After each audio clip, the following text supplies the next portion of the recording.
नमस्कार. श्रावणीज किचनमध्ये आपले स्वागत आहे. आज आपण बनवतोय मस्त खमंग तोंडात टाकताच विरघळणारे असे दामट्याचे लाडू. या लाडवांसाठी तुम्हाला जास्त तयारी करायची गरज नाही आहे. पण हो, काही गोष्टींची जर तुम्ही काळजी घेतली, काटेकोरपणे सांगितलेल्या गोष्टी जर तुम्ही पाळल्या, तर फर्स्ट टाईम जरी तुम्ही हे लाडू बनवत असाल, तरीसुद्धा हे लाडू अगदी परफेक्ट होणार. शिवाय ज्यांना ज्यांना द्याल ते प्रत्येकजण तुम्हाला विचारतील की हे लाडू नक्की घरी बनवलेत की तुम्ही बाहेरून विकत आणलेत. यासाठी जास्त तयारीही करायची नाही आहे, ना काही तामझाम करायचं आहे. अगदी साध्या सोप्या पद्धतीने आपण हे लाडू बनवणार आहोत. फक्त यासाठी ज्या काही टिप्स मी सांगितलेल्या आहेत, कोणत्या ठिकाणी कोणती काळजी घ्यायची हे सांगितलेलं आहे, ते सर्व काटेकोरपणे पाळायचे आणि मग हे लाडू परफेक्टच तयार होणार आहेत, एवढी माझी गॅरंटी आहे. ठीक आहे, चला रेसिपीला सुरुवात करूया. पहिलं सर्वात अगोदर आपण वजन करून घ्यायचे डाळीच्या पिठाचं.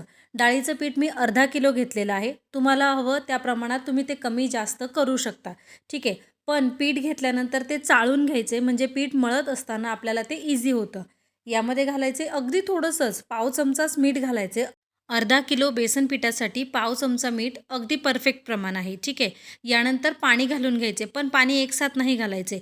अर्धा किलो बेसन पिठासाठी मी या ठिकाणी 200 mlच पाणी वापरलेलं आहे, म्हणजे पाव लिटरसुद्धा पाणी आपल्याला लागलेलं नाही आहे. हे पीठ अगदी घट्ट मळून घ्यायचे, जेणेकरून हे तळत असताना पुरी किंवा दामटी, तुमच्याकडे जर दामटी बोलतात तर दामटी, नाही तर मग पुरी तळून घेत असताना हे पीठ जास्त तेल पिऊ नये ना, म्हणून हे घट्टच मळून घ्यायचे. म्हणजे नॉर्मली आपण जसं पुरीसाठी पीठ मळतो त्यापेक्षा थोडंसं जास्त घट्ट पीठ मळायचे. याला 10 मिनिटासाठी तेल लावून रेस्ट करायला ठेवून द्यायचे आणि तोपर्यंत आपण बाकीची तयारी करायची. बाकीची तयारी जास्त नाही, काही पोळपाट वगैरे घ्यायचं आणि लाटायला सुरुवात करून घ्यायची. ठीक आहे.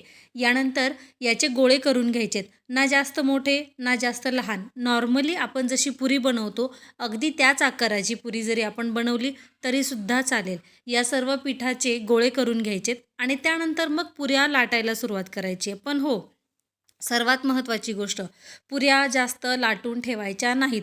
जर तुम्ही जास्त पुऱ्या लाटून ठेवल्यात तर काय होणार की त्या पुऱ्यांवर सुकल्या की मग त्या कोरड्या होणार आणि कोरड्या झालेल्या पुऱ्या जास्त तेल ॲब्झॉर्ब करतात. म्हणून मग एकीकडे पुरी लाटायची आहे. अगदी 3-4 सुरुवातीला लाटून ठेवल्यात तरीही चालेल, मी पण तेच केलं आहे. 3-4 पुऱ्या लाटून झाल्या की त्यानंतर तळायलाही सुरुवात करायची, म्हणजे एकीकडे आपण तळणार आहोत आणि एकीकडे लाटून घ्यायच्या. बस दोन्हीही कामं आपली सोबत चालू द्यायची आहेत. मग त्यानंतर थोडा वेळ तुम्ही थंड व्हायला ठेवून दिलात तरीसुद्धा काहीच हरकत नाही आहे. अशा प्रकारे मी 4 पुऱ्या पूर्ण बनवून झाल्या, 5वी लाटून घेतली आणि मग मी तळायला सुरुवात केलेली आहे. आता पुऱ्या तळत असताना काय करायचं आहे, पुऱ्या तळत असताना या पुऱ्यांचा थोडासा रंग बदलेपर्यंत छान तळून घ्यायच्यात.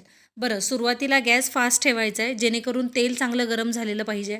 तेल चांगलं गरम झाले हे आपल्या लक्षात आलं की गॅस मध्यम करायचा आहे. अजिबात फुल गॅसवर पुरी तळायची नाही. जर तुम्ही ती फुल गॅसवर तळली तर ती आतून 100% कच्ची राहणार. म्हणून मग पुरी तळत असताना ती आपण मध्यम गॅसवरच तळायची आहे. आणि शेवटी पुन्हा एखाद मिनिट जर तुम्ही गॅस फास्ट केलात कलर चेंज होण्यासाठी पुरीचा, तरीही चालेल, काहीच हरकत नाही आहे. कारण आपल्या लाडूंना कलरही तेवढा छान परफेक्ट आला पाहिजे. ठीक आहे. यानंतर सगळ्या पुऱ्या एकसाथ लाटून आणि तळून मी घेतलेल्या आहेत. तुम्ही बघू शकता माझी सगळी कामं एकसाथ चालू होती. एका गॅसवर दूध तापतंय, एकीकडे हे सगळं काम चालू होतं. ओके. बरं, आता पुऱ्या थंड व्हायला ठेवायच्या आहेत अगदी 10 मिनिटासाठीच, त्यापेक्षा जास्त नाही. जर त्या तुम्ही जास्त वेळ थंड होऊ दिल्या तर त्या खूप जास्त कडक होणार आणि त्याचा चुरा जो आहे तो जास्त पाक ॲब्झॉर्ब करेल आणि पाकही आपण प्रमाणातच बनवणार आहे. म्हणून मग ह्या जास्त वेळ थंड नाही करायच्यात. आता या तुकडे करून ठेवलेल्या पुऱ्या मिक्सरच्या भांड्यात घालून घ्यायच्यात आणि छान बारीक वाटून घ्यायचे.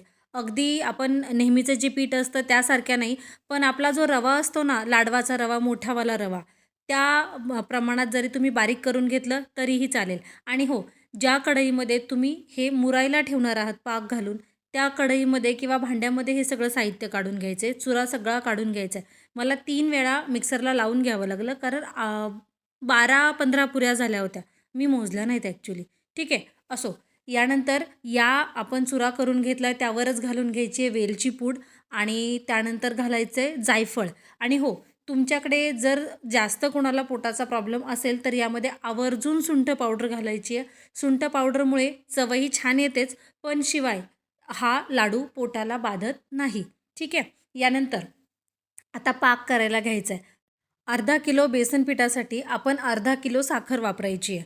पण हो, जर तुमच्याकडे कमी गोड खात असतील तर तुम्ही 450 ग्रॅम जेवढी मी घेतली आहे तेवढी घेऊ शकता, किंवा मग अगदी 500 ग्रॅम म्हणजे अर्धा किलो साखर आणि अर्धा किलो बेसन पीठ घेतलं तरीही चालेल. पाणी यामध्ये थोडंसं जास्त घालायचं आहे, कारण आपल्याला पाक करायचा एक तारेचा. कडक एक तार असते तो वाला नाही, चिपचिपा असा एक तारेचा पाक करून घ्यायचा आहे. आमच्याकडे आज लाईटचा प्रॉब्लेम आहे, जाती येते, एकतर बाहेर पाऊस चालू आहे म्हणून. ठीक आहे, म्हणून लाईट थोडीशी कमी जास्त होती आहे. बरं असो, यामध्ये पाक करत असताना तुम्हाला आवर्जून लक्षात ठेवायचे की आपल्याला गॅस मध्यम ठेवायचा आहे, जेणेकरून आपला पाक अगदी मस्त असा तयार होईल. बरं, पाकामध्ये बाकीचं काही नाही घालायचं आहे. तुम्हाला हवं असेल तर तुम्ही या ठिकाणी कलर घालून घेऊ शकता.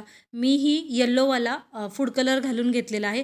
तो ऑप्शनल आहे, घालायचा असेल तर घाला, नाही घातलात तरीही काहीच हरकत नाही आहे.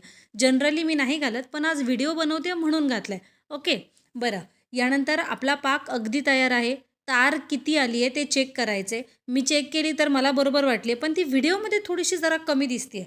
त्यामुळे तुम्ही प्रॉपर एक तारेचा पाक असेल तरच तो आपण या चुऱ्यामध्ये घालून घ्यायचा आहे. खाली एक थेंब पडला आहे, त्यामध्ये तुम्ही बघू शकता की एक तार प्रॉपर तयार झाली आहे. ह्याच्यात पण दिसतंय, पण ते थोडंसं कमी दिसतंय. बरं हो, पाक घालून घेताना सगळा एकसाथ पाक नाही घालायचा आहे. लागणार आहे तेवढा, पण तरीही नाही घालायचा आहे. थोडासा पाक शिल्लक ठेवायचा आहे मागे. सर्व चुरा आपण जो केलेला आहे पुऱ्यांचा तो छान मिक्स करून घ्यायचा आहे आणि मग चेक करायचं आहे की आपल्याला यामध्ये पाक अजून हवा आहे का. हे बघा, अजून यामध्ये पाकाची गरज आहे, कारण ते जास्त चिपचिप झालेलं नाही आहे. बरोबर. मग आपण बनवलेला सगळा पाक यामध्ये घालून घ्यायचा आहे आणि हा पाक मिक्स करून हे 2 तासासाठी तरी ॲटलिस्ट 2 तासासाठी आरामाला ठेवू द्यायचे. नाही तर मग रात्री ही सगळी तयारी करायची आहे, पाक घालून ठेवायचे आणि सकाळी उठून निवांत लाडू बांधायचे. मी हे लाडू 2 तास पाक मुरत ठेवल्यानंतर मग बांधून घेतलेले आहेत. 2 तासात सुद्धा अगदी छान मुरतं. जर तुम्हाला वेळ असेल तर तुम्ही बांधून घ्या, नाही तर अगदी दुसऱ्या दिवशी सकाळी बांधलं तरीसुद्धा चालेल. आता या ठिकाणी जाणवतं आहे की खूप जास्त ओलं आहे, पण घाबरायचं नाही आहे.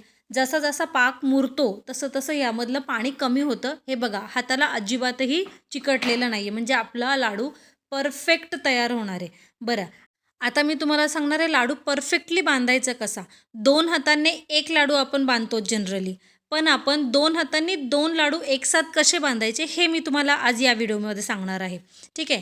ट्रिक जर आवडली तर नक्की लाईक करा. हा लाडू आता बांधून झालेला आहे. यावर मी एक छोटासा पिस्त्याचा काप लावला आहे आणि मग लाडू बाजूला ठेवून दिलेला आहे. आता दोन्ही हातांनी लाडू कसा बांधायचा आहे यासाठी जास्त वेगळी काही तयारी करायची नाही आहे, कारण आपलं हे जे परफेक्टवालं मिश्रण तयार झालेलं आहे लाडूचं, त्यामुळे आपण 2 हाताने 2 लाडू एकाच वेळी तयार करू शकतो. दोन्ही हाताच्या मुठीमध्ये जेवढं पीठ बसेल, चुरा बसेल तेवढं एकसाथ घ्यायचे आणि बोटांच्या बाहेर जे निघेल ना ते अगदी काढून टाकायचे. त्यामुळे दोन्ही हाताचे परफेक्ट आणि इक्वल साईजचे लाडू आपले तयार होतात. आणि शिवाय अर्धा किलोचे लाडू बांधायला जर तुम्हाला अर्धा तास लागत असेल तर हे 15 मिनिटातच तयार होतील. बरं, आता एकमेकांना मदत आपण करायची, म्हणजे दोन्ही हातांनी. या हाताने त्या हाताच्या लाडूमध्ये पिस्ता घालून घ्यायचा आणि दुसऱ्या हातानेही सेम प्रोसिजर करायची. बरं, आता दोन्ही हाताचेही लाडू आपले आरामात तयार झालेले आहेत. दोन्हीही लाडू सेम इक्वल. ओके. अर्धा किलोच्या साहित्यामध्ये माझे एकूण 32 लाडू तयार झालेले आहेत, इक्वल ते पण. ठीक आहे. तुम्ही बघू शकता लाडू थोडेफार कमी जास्त होतात, पण हे जवळपास इक्वल साईजचेच लाडू दिसत आहेत. ओके. अशाच साध्या सोप्या आणि क्विक रेसिपीजसाठी श्रावणीज किचनला सबस्क्राईब करा. व्हिडिओ आवडला असेल तर नक्की लाईक करा. तुमच्या फ्रेंड्स आणि फॅमिलीसोबत शेअर करा, जेणेकरून ह्या व्हिडिओची मदत त्यांनाही लाडू बनवताना नक्कीच होईल. दिवाळीला लाडू बनवण्यासाठी ही रेसिपी तुमच्याकडे सेव्ह करून ठेवा, डाउनलोड करून ठेवा आणि मला नंतर कमेंट करून सांगा की तुमचे हे लाडू कसे झाले होते, परफेक्ट झाले की नाही ते. ओके. धन्यवाद.